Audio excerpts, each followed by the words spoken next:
Hello. Hi everyone. It has been a very long time since I have properly sat down and filmed something. If you follow me on Instagram or on my main channel, which is Caricakes, you would know that last month I was in Iceland and England and Wales, and I literally just got back 2 days ago, and we're going to be talking about all— did I erase that? Oh my god. Okay.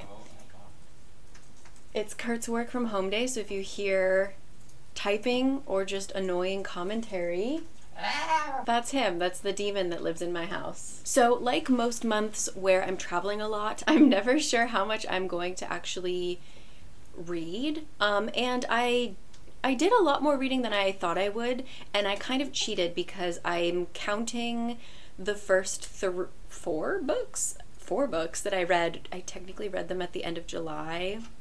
But it is what it is. First, though, before we dive into these books, which is a very strange mix of genres, I want to talk about the sponsor of this video, which is the one, the only Book of the Month. Yes, Book of the Month is a wonderful subscription service in which they have a team of readers comb through new releases by either your most beloved authors or brand new debut novels, right? They read and read and read, pick their favorites across all genres, and then you are able to pick a select number of titles each month for one low controlled price. They are all going to be hardcover, they're all going to be new. And this month, if you would like to use the code CIDER, you can get your first book for $9.99, so definitely check it out. I've mentioned them for years at this point, and some of my favorite books have come from them. And what did I pick for this month? Evil Eye, which I have no idea really what this is going to be about based on the inside cover. It follows a woman who has moved from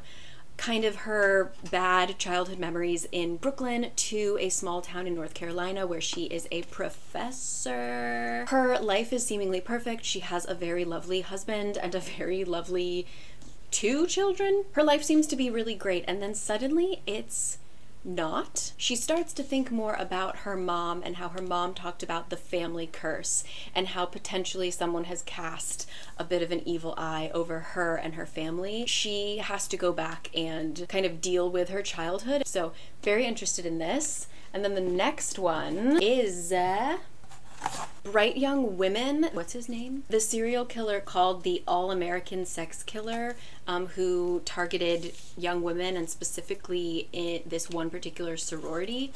But it follows 2 women who are from different coasts but are equally affected by this murderer, and they come together to help kind of solve the crime, I believe, and just sort of piece their lives back together. And so I'm definitely excited to start this one as well. So once again, you can use my code CIDER to get your first book, hardcover, new releases, wonderful, for $9.99, and all that info will be down below. Why don't we talk about what I read in August? Let me get my chapstick. What I started reading in August, I'm really scared to talk about these books because so many of you guys recommended them, and I have both ends of the spectrum. A lot of people said that they loved it. A lot of people said that they didn't enjoy it, and I'm on this side of the spectrum. So I read 3 Dark Crowns. It is 4 books? Is it 5 books? And thank God I took notes because I was trying to remember the plot to tell you guys this, and blanker than usual, I would say. The plot always flies out of my head, but this time, okay, but I took notes. So 3 Dark Crowns is sort of this dark fairy tale feeling. It follows this one island where there is magic. There are always triplets born to the queen of this island, and as these triplets grow up, they have to kill each other so that only one remains and becomes the queen. And this has been going on forever, and then that queen will inevitably have triplets, and it just continues from there, right? So we follow the 3 sisters who have been separated from, not birth, I think they were maybe like 6 years old, and they each are supposed to have a different power. One is a poisoner, one can manipulate the elements, one can deal with nature and stuff like that. And so they get separated into those kind of camps and are raised by those people and so on and so forth, right? So we meet the queens when they are nearing the stage where they're going to start having battles and killing each other. Okay, so it sounds interesting. It's an interesting premise. Here are my thoughts. These are my notes. First of all, they jump POVs so much. We follow all three of the sisters, and I was really shocked because the sister that I thought I was going to be most interested in ended up being the one that I thought they explored the least, didn't give quite as much time to, and had kind of the saddest story potentially. I really thought she was going to be my favorite. I was really interested in her story. Kind of a letdown, and so the jumping of the POVs also made it a little difficult for me to get into the characters in the first place. What else did I say? There's also a trope that has to deal with one love interest that I hate so much, or maybe it's not even a trope, but it's just like, he sucked and we were supposed to love him, and no, I'm sorry, literally all the boys except for one, all the boys sucked, and I just couldn't get over it. Like, I was waiting for the girls to wake up and be like, no, these boys are all horrible, but they like never had an awakening, and there was literally only one boy. There are so many boys. Only one gets my heart.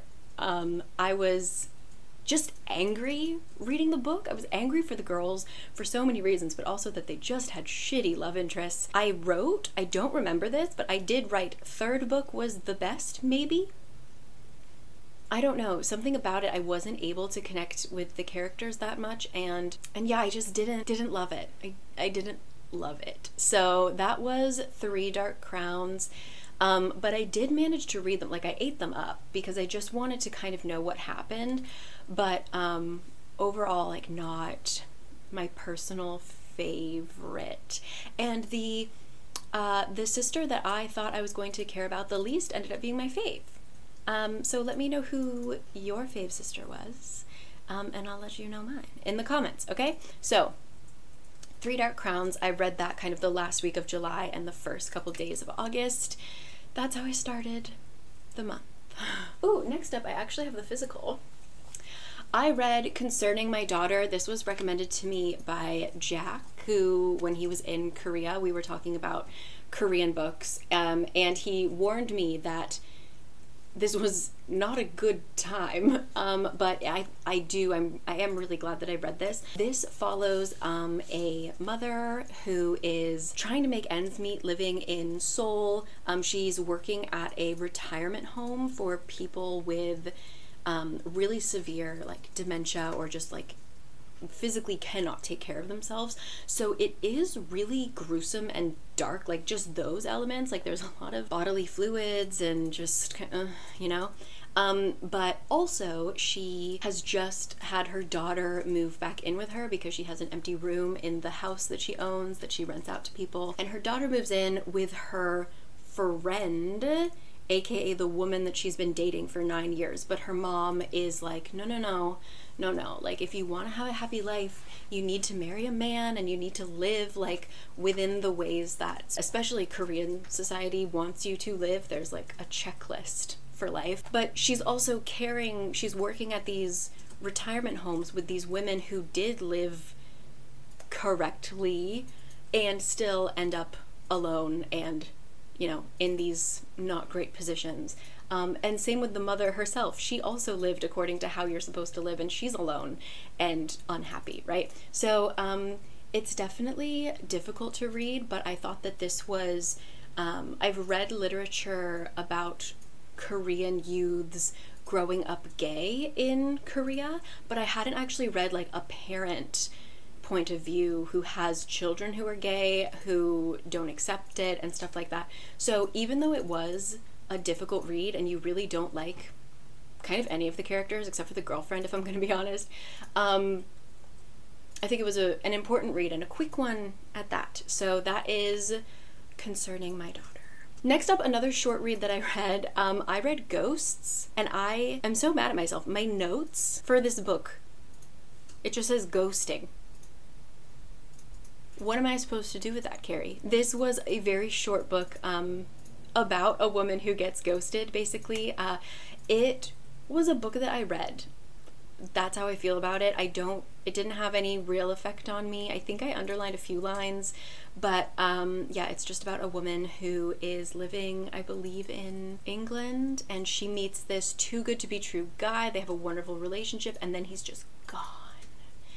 And what happens when he comes back? And just kind of how that affects your life, and being in, I think she's like in her 30s, and so she's feeling this pressure to settle down and stuff like that. So I got it, but it didn't really have any effect on me whatsoever. So that was Ghosts. And then next up, this was recommended to me. I'm not sure by who, but thank you. This passed the time. This was an entertaining read, even though it was very confusing. I read a trilogy, maybe. The first book is called Dark Night, Golden Dawn, and I believe, not to call out the person who commented and recommended this book, but I'm pretty sure I was told that this was like an urban fantasy, but it's also Bridgerton, and so that got me. I was like, okay, sure, sold, easy, I'll pick it up. It was on Kindle Unlimited, right? So I start reading it, and sure enough, there is a Bridgerton element to it for maybe the first 50 pages, and then it just goes off the rails, and there is,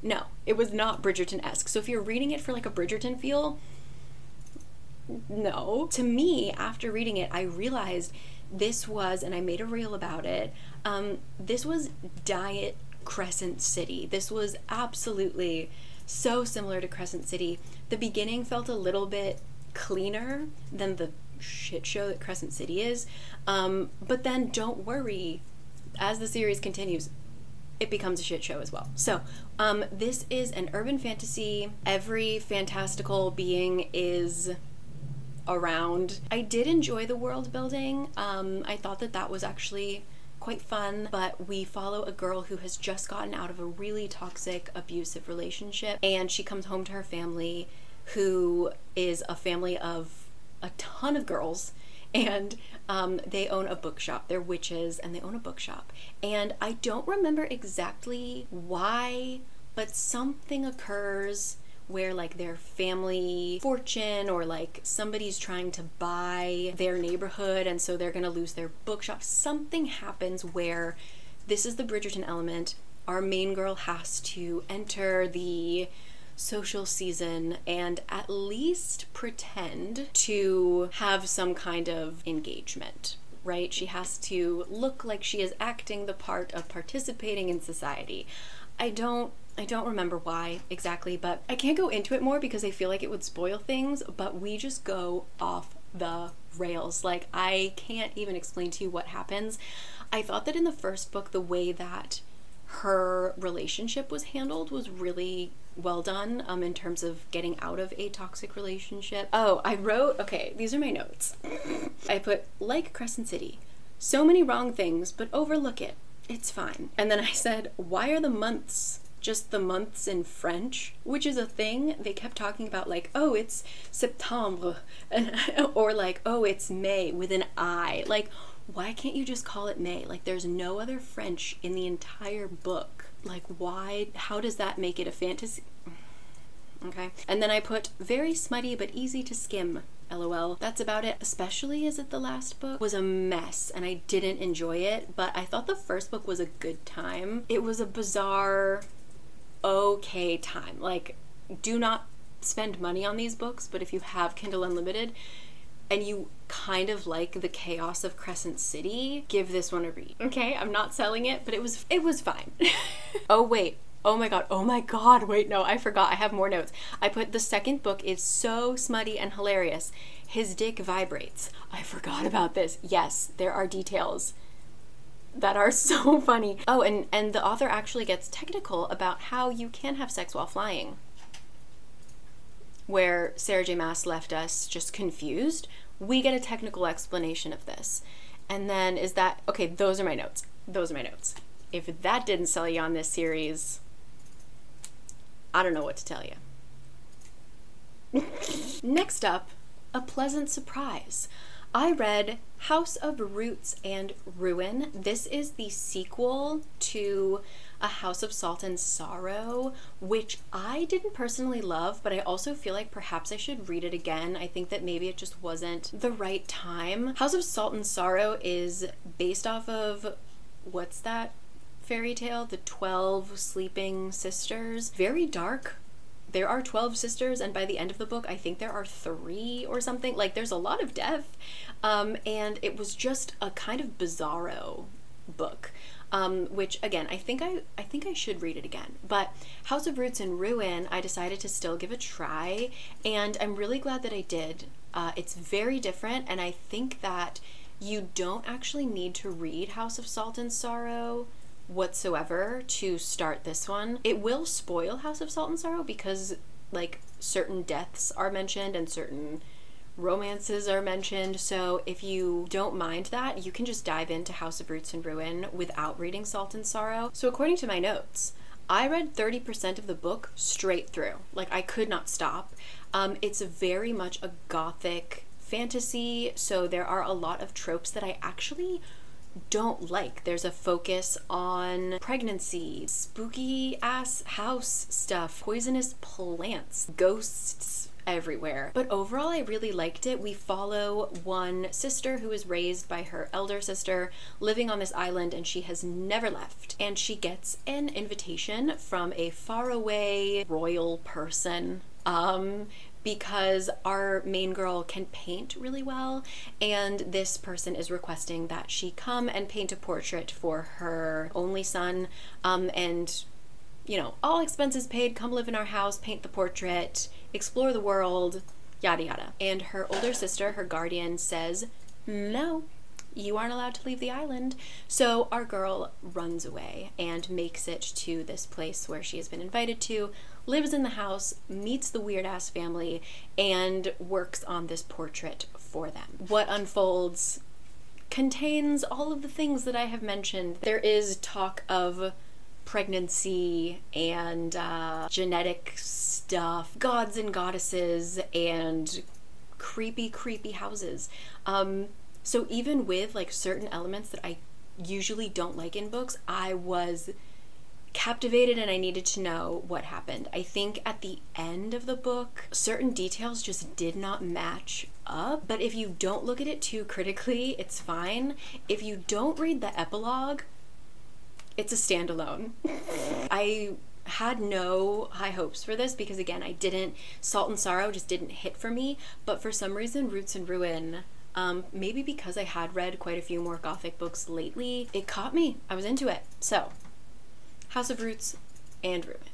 Next up, really quickly, I read White Cat, Black Dog, which is a collection of short stories which are just modern retellings of fairy tales. So it was kind of bizarre. Like, they were straight up Grimm-esque fairy tales, but just taking place in the modern day. Like, I think the first one is there's a rich man who doesn't want to give his inheritance to his sons, and he doesn't want to die. So he keeps sending his sons on these 3 impossible tasks, you know. I don't feel like anyone needs to get their hands on it right now, but it wasn't a waste of my time. It was just a bizarre time, is all I can really say. So that was White Cat, Black Dog. And then I got on my flight. I had a 15-hour flight one way, 12 hours back, so I had plenty of time to read books, and I have found that I can just power them out. I have no distractions on an airplane, so I can just read for 15 hours straight. You know when booktubers do the, like, reading for 24 hours challenge and they read like a million books? That's me on an airplane. I'm stuck in a metal can with no Wi-Fi and I read. So I took notes on my phone. Technically, I started this right before I got on the airplane, and this was recommended to me by one of you guys, and it is Heart's Blood.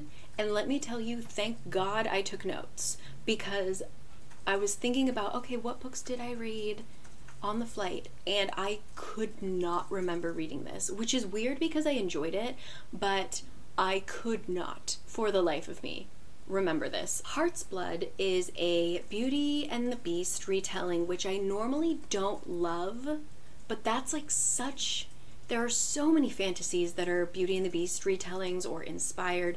So I feel like I'm just kind of used to it. But this one I think was different enough that I was okay with it. She was there, the girl was there by her own free will, and actually the Beast was trying to get her to leave. And she was just this annoying, very persistent girl. So I thought it was different enough. It takes place in Ireland, medieval times, and essentially our girl is running away from her home for reasons that we will later find out, but she wants to kind of just disappear. She like hitchhikes as far as she can, and she gets dropped off in this town, and towns at this time were kind of like a fortress village, and then there was one lord or something that was in charge of like protecting this village. This was their land, right? She gets there, she hears all these horror stories about the lord that never comes down from his castle and never like helps anyone. No one's ever seen him. He doesn't do his job. Everyone thinks he's like lazy, a waste of time. But he needs a scribe, and she happens to be able to read and write in multiple languages, and she's like, what better place to be than a castle? It's like a tower. When I'm, you know, running away from my demons, what better protection than to go into a castle with a scary man that no one likes to talk about? So she heads up there, and the story unfolds from there, according to my notes. I wasn't sure about it at first because I hate grumpy, mean men, but by the end I really liked it and cried, and it distracted me from turbulence, which is a very good thing. I'm unsure about the disability rep in it, especially at the beginning, but overall I loved the main character and side characters. So yeah, I think those are my thoughts. And then after that, okay, so I put on my Instagram, I asked a question basically asking for recommendations of romantic comedies for the airplane, because I have found that those are my favorite kind of books to read. I was never a romance girly, but they are so good for airplanes because you can read them in one shot, and it feels like you're watching a rom-com, which would normally take you like an hour and a half to watch the movie, but if you're reading it, it takes like 3.5 hours, and if you're on a 15-hour flight, every hour counts. So I love, love, love, love, love reading romantic comedies, specifically on the airplane. Like, I have many that I have downloaded, and they are on my Kindle specifically for whenever I take my next flight. I will not read them on the ground, only in the air.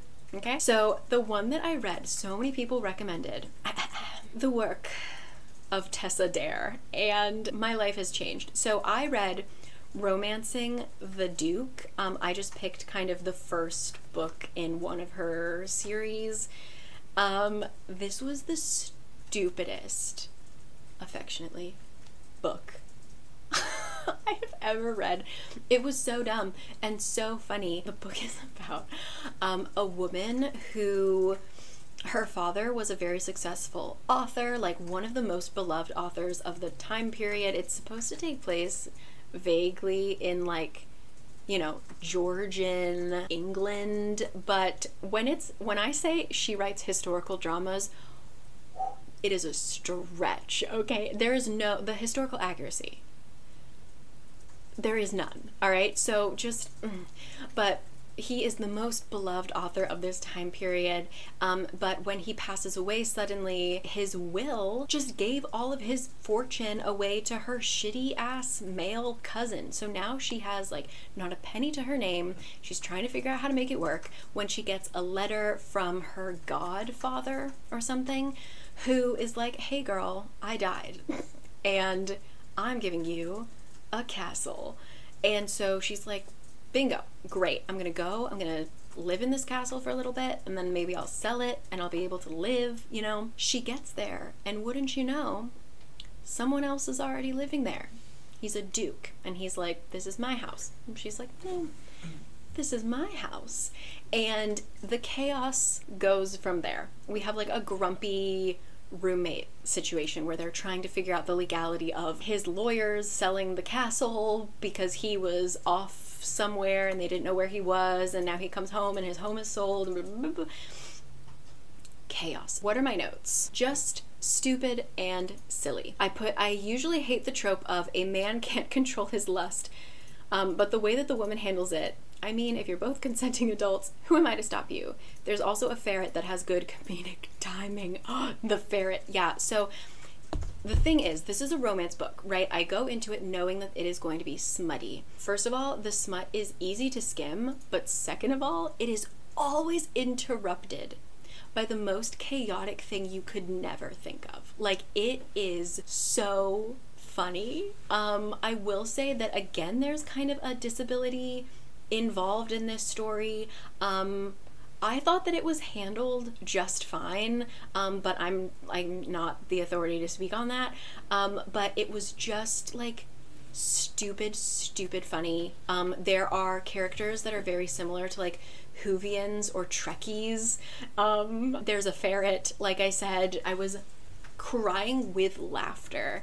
I thought that the kind of third act crisis, I got a little bored, but overall it was just so stupid. That was Romancing the Duke. And my final book of the flight, I was flying to London, so I decided to finally read boyfriend material. It has been on my Kindle waiting for me, waiting for a flight, for a very long time. So I finally read it, and you know, it was just okay. It's a story about a man who is the child of a kind of D-list celebrity, but he's just famous enough to be kind of hounded by the paparazzi all the time, and he has a little public whoopsie daisy, and his job is threatened by it. He works for a nonprofit. All of a sudden, because his face is all over the tabloids, a lot of their donators, patrons, pull out their funds, which is not a good thing. So his boss is basically like, you need to have a good you need to be a good gay, is basically what he needs to be. It's like, you need to get a respectable boyfriend, because like, it's okay that you're gay, but you need to be a good gay, not a messy gay. And so he has to find a good boyfriend, and he finds a friend of a friend, someone who he attempted to hook up with once and it went bad, but maybe they can help each other out when they both need a fake boyfriend. So I think the issues I had with the book were that I liked the side characters more than the main characters, first of all. And second of all, I think there might have just been like a cultural gap, because the tabloids in the UK are very different, I think, from tabloid culture in the US. So in the UK, anyone with a pulse can basically get into a tabloid, and people are obsessed with these like D-list celebrities. And the fact that our main character is like the son of a D-list celebrity and he still gets hounded by the paparazzi, it kind of was unbelievable. And for him to be so stressed about it, when like, to me, I'm sort of like, how many people actually know who you are? Like, how... I just didn't understand that, and that being such a huge part of the plot, to me, was kind of not unbelievable, but like just hard to fathom and kind of empathize with. And it took a really long time for me to like that character. He seems kind of toxic, and I just didn't enjoy him. And then as the plot progressed, I thought that they did a lot of things that didn't match their characters. So when we needed like a third act crisis, I thought that what went down was it just did not go with how the characters had been set up throughout the whole book.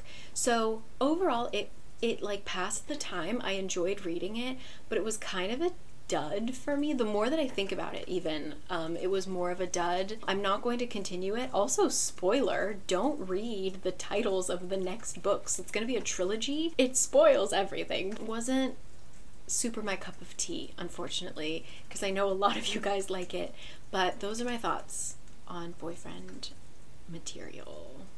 And then after that, this book finally came out. I didn't remember it at all, but luckily I pre-ordered it, so it showed up on my Kindle, and that is Blood Debts. This is a series, an unfinished series, but I don't mind. I didn't mind reading it. Blood Debts. I took no notes on this, so bear with me. We follow two siblings, they're twins, who are living in New Orleans. They have magic, and their family has kind of been disgraced. There's this whole issue with their grandmother maybe murdering someone and then also getting murdered herself, and by murdered I'm pretty sure I mean lynched. It is a pretty graphic book and very sad. It follows these twins who find themselves kind of in the midst of this conspiracy, especially when they find out that their mother is dying, and they go to great lengths to see like who is targeting their family. Why are all of these women dying in their family line? And it was I just thought it was really good, and I need to know what happens in the sequel, but I'm not like dying. Like, I have faith in this author that they will see me through. I can't go into it much more, but I did really enjoy it, especially if you love like the imagery of New Orleans, the explanations of the magic. It was a lot of like moonlight and potions and just like cool. I really liked the magic. I liked the relationship of the siblings, of the whole family. Yeah, it was just a good time, and I believe this was a debut, and the cover is amazing. So if you want to check it out, if you need a new fantasy, absolutely recommend Blood Debts. I ate that up. The friend that I was traveling with, hi Olivia, she sleeps in much more than I do. I was also kind of jet lagged, so I would wake up and I would read for like 2 hours before we had to like get up and do anything. So it took me like a couple mornings and I loved it. So Blood Debts. After that, I got this on hold. I forget who mentioned it, and I have a feeling it might have been like someone was friends with this author. Like, I don't know how this got on my radar at all, but I put it on hold at the library and it came in. I want to be honest with you, I don't know if I can consider this a book that I read. By the amount that I ended up skimming, I would almost consider it a DNF, even though I did technically finish it. This is The Thorn Remains, and this is a fairy tale that takes place in kind of a medieval Scottish village, and it's about mainly a girl, but also all of her friends in the village. They go out dancing in the woods one night, and all of her friends get taken by the fae folk, the people under the hill, if you will. It is her job throughout the story to rescue them by doing a different task for the fairy lord, like per friend, right? So she has like 6 friends, she has to do 6 tasks, but when her friends come back, like the village doesn't remember them. Like, they all believe that all of their kids have gone off to other cities to find work. She can't convince anyone to help her look for them. And then once she ends up getting some friends back, they come back kind of weird with their memories not really there, or maybe they want to go back to the Fae world, you know? I was just upset by it. I was talking to my friend Perry about this, with how there was no payoff. There were a lot of promises, there were a lot of things set up for us and then never delivered. I'll give a timestamp here. If you don't want any spoilers, skip here now. Bye. Particularly, she has a love interest that has died. They all went to war, and some of them came back and some of them didn't, and her love interest did not come back. He's mentioned so often that you see the setup of he's gonna come back. Maybe he's under the hill. You know, maybe you kind of feel like you're supposed to feel, you don't actually feel it, but like, you know, based on how the story is told, that like the Fae loves our main character, so maybe he'll do her a favor and bring Angus back. No, Angus never comes back. We hear about Angus. I know so much about Angus. He was the only reason I kept reading the book, was to be like, how does Angus come back? Never. And then allegedly there's like, again, the Fae is supposed to love our main girl. I didn't know that. I didn't feel that. It was just such a strange book because I didn't get what we were supposed to feel. All the relationships between the characters were very bizarre. And again, I thought the main focus of this book was like getting Angus back. It was just a really, really bizarre book, and I did not enjoy it at all, but I just read it because I wanted Angus to come back to life, and you know, he didn't. So that was The Thorn Remains, and again, I don't know if I can count that as a book that I read because I just skimmed it so hard at the end because it was not entertaining in any way, shape, or form. I would not put that at the top of my TBR if you're looking for a fae standalone, for sure. But then I finally got my hands on Our Hideous Progeny. I have been waiting for this at the library for so long, and I'm so glad it came right at the time when I could read it while I was in Oxford. It was just the perfect setting. I was surrounded by all these old buildings, so much history, so much knowledge, and I was reading this kind of Frankenstein retelling. So Our Hideous Progeny is inspired by Frankenstein, but instead of it being just a basic retelling, it actually follows Victor Frankenstein's great niece, who is also a scientist. She has married a fellow scientist, and they're kind of working together. He writes the articles, she does these wonderful illustrations, and they are penniless. They're really in a lot of financial trouble, and when she stumbles upon her great uncle's journal entries, she's like, this is it. This is how we're going to make our money. We are going to make this great scientific discovery of reanimating things, bringing things back to life, creating our own life. You know, we're going to present this to the scientific community, and we are going to be set for life, okay? And so the book, then they continue on this journey of creating a life form. I really loved it. I will say that the kind of very, very ending, it wasn't that I didn't love it, but I thought that it was just quite a different pace than the rest of the book. I really enjoyed the whole book, though. I would say wait for autumn to really get the vibes going. I just thought it was really good. It had a lot of good commentary on women in the scientific world. I loved the back and forth between her childhood and present day. And I thought that the ending was really satisfying. So it's a standalone. Yeah, I really can't say much more about it, but I just really loved it, and it is worth the hype because I have seen it everywhere, and I'm glad that I trusted everyone who gave it 5 stars. That is Our Hideous Progeny. And I believe this is also a debut, so that's wild. But yeah, excellent, excellent work. Then very quickly, shout out to my library for getting this so quickly. This is a very short book. It is another T. Kingfisher. She is able to write books that are less than 200 pages, and they just tell a good fairy tale. Like, it's just a good story. She did this with What Moves the Dead, and she did it again with Thornhedge. Her, I believe, newest release, less than 150 pages, I'm pretty sure.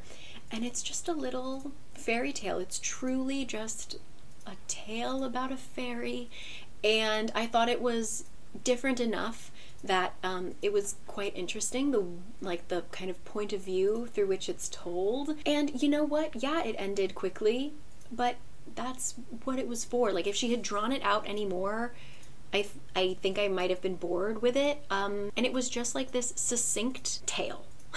This wasn't meant to be like an epic story. It's just like, this is what happened.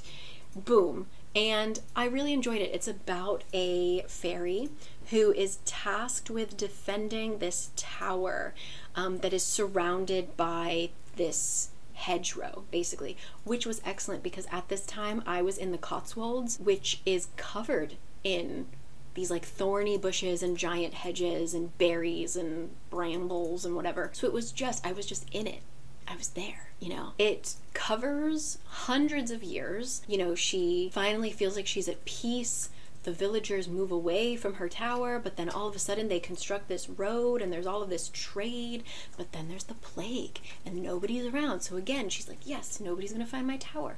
But then this weird soldier guy shows up and is like, I heard a story that there is someone trapped in a tower and I need to save them because I'm a knight and that's what knights do. And she's like, fuck, I have to deal with this clown. And the story goes on from there. Again, I thought it was just a little bit different from that classic damsel in distress story.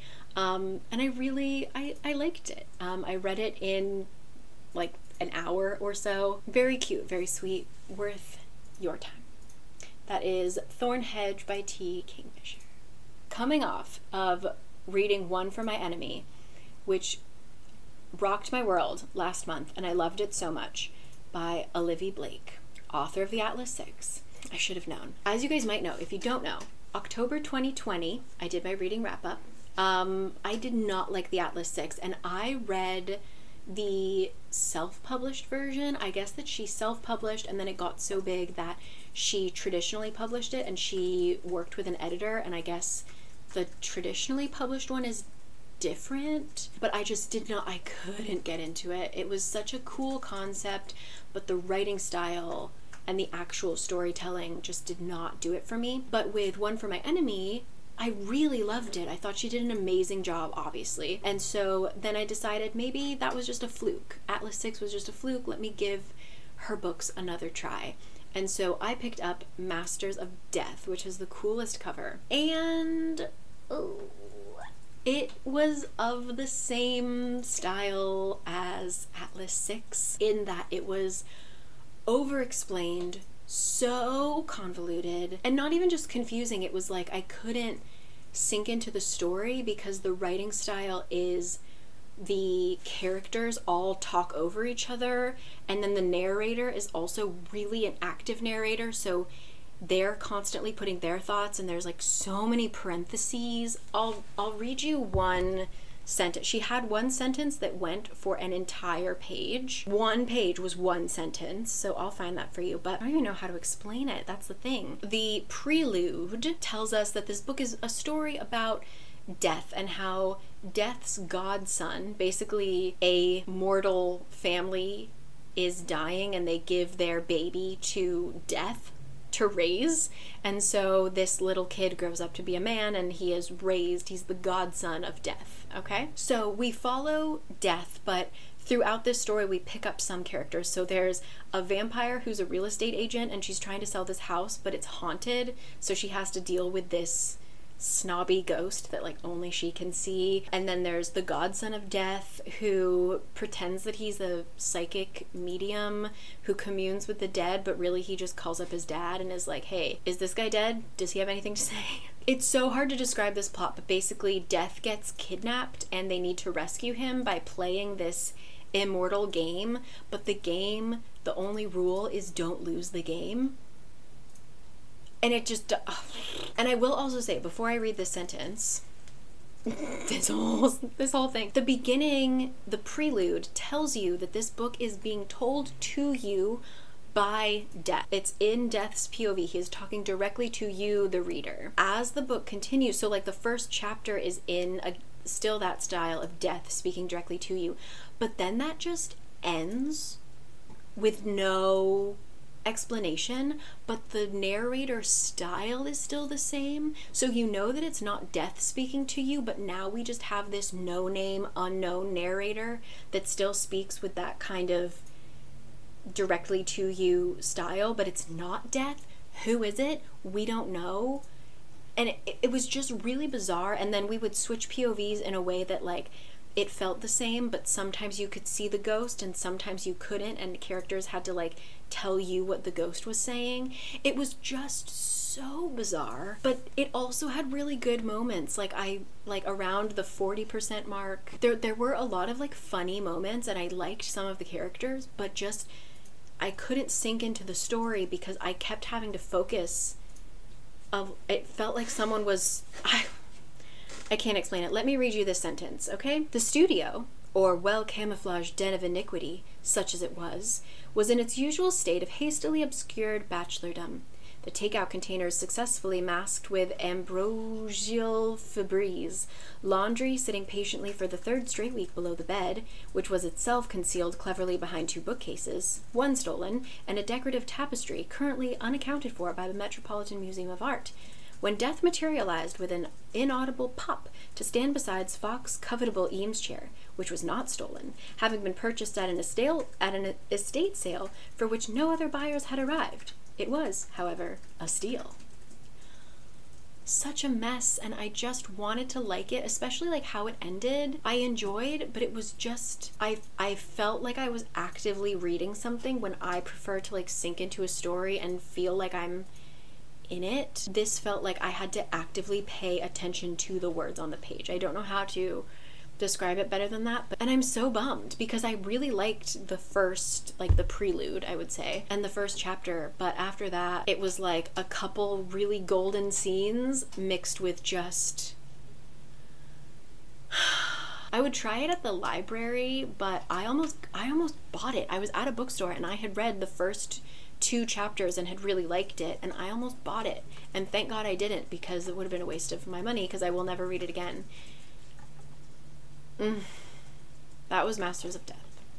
We're almost done, I promise. So my last day, my parents flew home a little bit earlier than I did, so I had the whole day to myself, and I had like a weird amount of time, so I ended up just kind of sitting by the Thames. I found a bench and I read and I read and I read and I read, and then I went to a cafe by my tube station to get to the airport, and I almost missed my train because I had to finish this book, and that is Kindred. This is my first by Octavia E. Butler. Whoa, this was recommended to me by Perry, and I've heard about this book many times, but it was sort of constantly on my TBR, but it was available at the library, and so I got it, and I read it in one day. Like, I could not stop. This was written in the 1970s, so at the time this was taking place in present day. Now obviously it's not, but this is a science fiction, historical fiction, about a black woman living in LA. She has just moved with her white husband into a new apartment.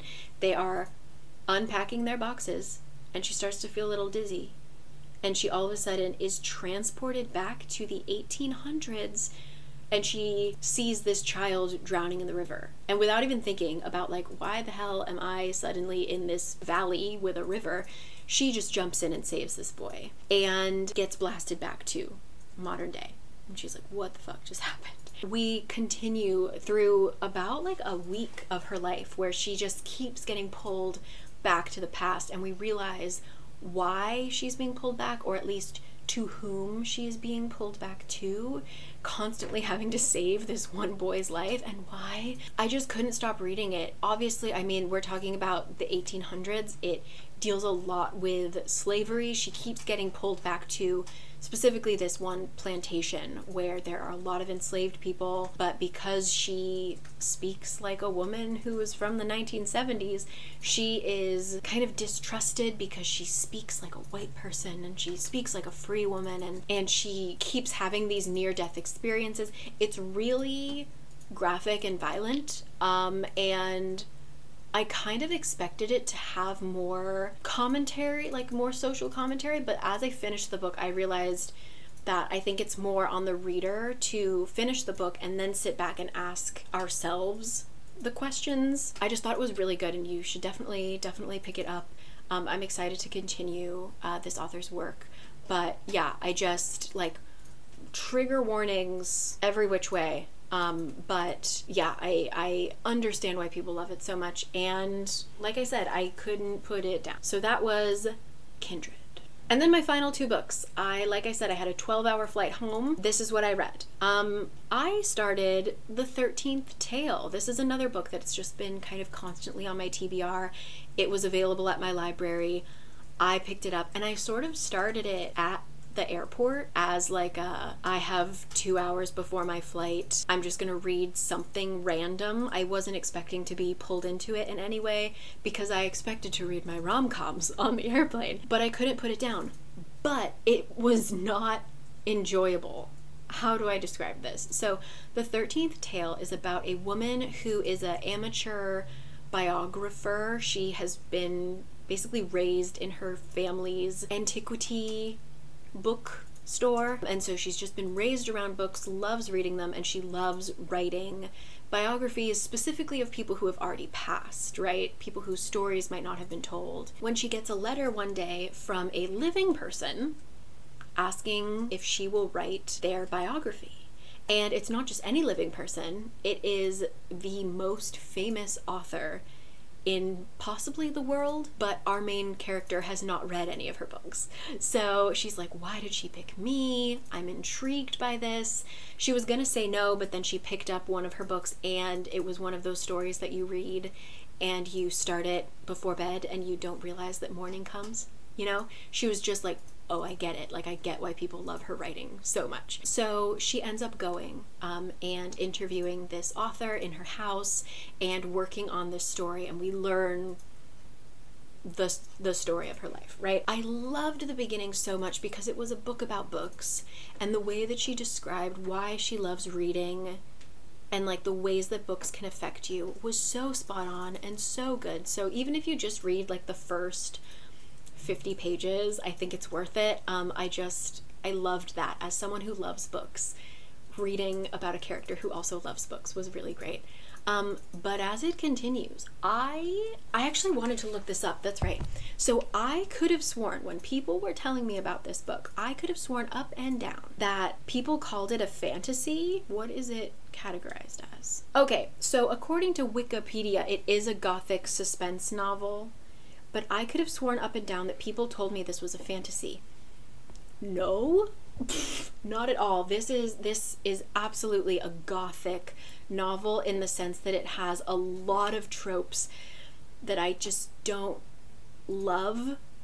Details that are very specific to gothic novels, such as unexpected pregnancies, incest, physical abuse, house fires, ghosts, creepy governesses, adultery, weird ass twins, just like a lot of things that I was not expecting in this book, and I didn't love it because of that. I thought it was written really well, and I was interested until it got to a point where I was just like, I want this story to end. Like, this is really gross, and I would like to know the ending of this story. And then when we got to the ending, I was sort of like, oh. You know?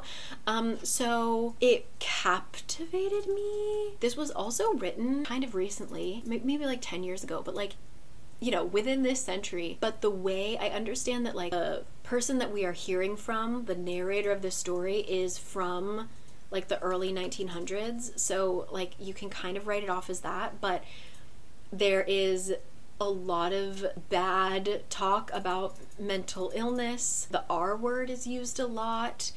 So I was just sort of like, what is this book? Again, written really well, but it just had so many things that I personally as a reader don't love in it that made it an uncomfy read. Like, again, I read it in one sitting because I was on an airplane doing nothing, but it just took me by surprise. So let me know your thoughts, because I know a lot of you have recommended it. Talk to me about the 13th tale. Did you go into it thinking it was a fantasy? Was I thinking it was going to be about mermaids because I'm brainwashed by Disney? I don't know. Yeah, the 13th tale. Last but not least, I had to get a rom-com in. I read Any Duchess Will Do, also by CIDER. This was recommended to me by Taylor, who I went to Iceland with because we were talking about CIDER. I went into it expecting the stupidity that was Romancing the Duke, but this one, I was sobbing at the end. Like, I was embarrassed. I ended up sleeping on my flight, which I rarely do, so I actually didn't have enough time to finish this book on my flight. So I was reading it on my airport bus home, which takes me like 2 hours, so I had plenty of time. And I was crying on the bus, and I was so embarrassed. Romancing the Duke, or excuse me, Any Duchess Will Do is also stupid, but like it had a little more gut-wrenching, heart-wrenching topics in there. It is about a duke whose mother is like, I want grandbabies right now. And for whatever reason, all of the girls in the ton have either rejected him or he has rejected them. He's not interested in getting married. So his mom kidnaps him, literally drugs him and kidnaps him and takes him to this coastal town in Sussex, which is where all of the like spinsters go, like the older women who didn't get married during their seasons. They go there to vacation and like be single women at the beach. So his mom is like, listen, pick any one of these women, any one of them at all. I will, regardless of their manners or their rank, I will teach them how to be a duchess, and you will marry and you will have grandbabies and I will be happy. And that's the book. Basically, because he doesn't want to get married, obviously he picks the least likely person to be able to be turned into a duchess. So he picks the girl who works at the bar in the tavern that they go into, and she is such a fun character. I don't want to go into it too much, but she's basically like, okay, like if this guy wants to take me to London, show me around, I can have a funny story later, like, yeah, let's go. And they kind of have a little bargain where he's like, if you give my mom a hell of a time trying to make you into a duchess, you will fail, we won't have to get married, and then I will send you home with £1,000, and then she can open her business that she wants. She wants to be a businesswoman, she just doesn't have the money. She's like, yes, I will take your money, I will start my business. Good day to you, sir. Pleasure doing business with you. And of course, that's not how it goes. It was just, I thought it was cute, I thought it was funny, it was stupid, it was smutty. But yeah, it was quite sad. There is definitely like trigger warning. There is obviously talk of pregnancy because the grandma's obsessed with having babies, but there is also talk of infant death and like pregnancy, like trauma related to pregnancy and infants. So definitely look that up ahead of time. But overall, like again, this like loosely historical drama, if that tickles your fancy, give it a go. And it has one of those epic romance novel covers. So anyway, that was my last book. I finished that a couple days ago, and then I came home. I just started Scarlet. I'll put it up here. I've literally only read the first chapter, but it's basically the French Revolution, but if there were vampires. And it's the first book, it just came out, but it's the first book of a trilogy, so just a warning, nowhere near a finished series. I just started reading that last night, so just as a preview. But that's what I read. That was my month. I'm so surprised at how much I read because when I travel, especially with friends and family, I tend to not read that much, so I'm glad that I did, and I'm glad I could tell you about the wild ride that was August. Anyway, my voice is going and it's starting to rain, so I apologize for the lighting. Once again, you can check down below. There will be a link. You can use the code CIDER to get your first book from Book of the Month for $9.99. Check them out. There's a lot of good titles this month. Yeah, thank you as always. Book of the Month, love ya. And I'm gonna go. Now, I'm gonna edit this up for you. And yeah, I hope, please let me know again what you've been reading. What are your thoughts? I know that a lot of these books that I read were recommended by you guys. Thank you to everyone who told me to read CIDER, especially Romancing the Duke. That was truly the hilarity. The ferret, or whatever the word that she used instead of ferret. The details in that book. What a mind, CIDER. What a mind. But anyway, let me know your thoughts, and I will catch you guys next time. Thank you always, and back to our regularly scheduled programming. I'm back until next month when I am not back and I go to the United States. That's a story for another time. So I'll see you when I see you. Catch you later.